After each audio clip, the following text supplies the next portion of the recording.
আমরা আপনাদেরকে সতর্ক করতে চাই, আপনারা যদি মনে করে থাকেন কুয়েটে আপনারা আপনাদের পাওয়ার পলিটিক্সের আপনারা এখানে মহড়া দিয়েছেন, টেকনাফ থেকে তেতুলিয়া এই 56,000 বর্গ মাইলে আর পাওয়ার পলিটিক্সের কোনো ঠিকানা হবে না।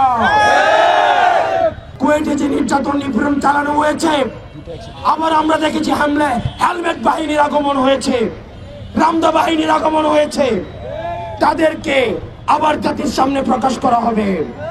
কালকে প্রত্যেকটি শিক্ষা প্রতিষ্ঠানে এবং আমাদের টিএসসিতে ভিডিও প্রদর্শন করা হবে এবং আপনারা আপনাদের জায়গা থেকে আপনাদের এই সত্যের পক্ষে, ন্যায়ের পক্ষে, এই জুলুমের বিরুদ্ধে আপনার অবস্থান অব্যাহত থাকুক।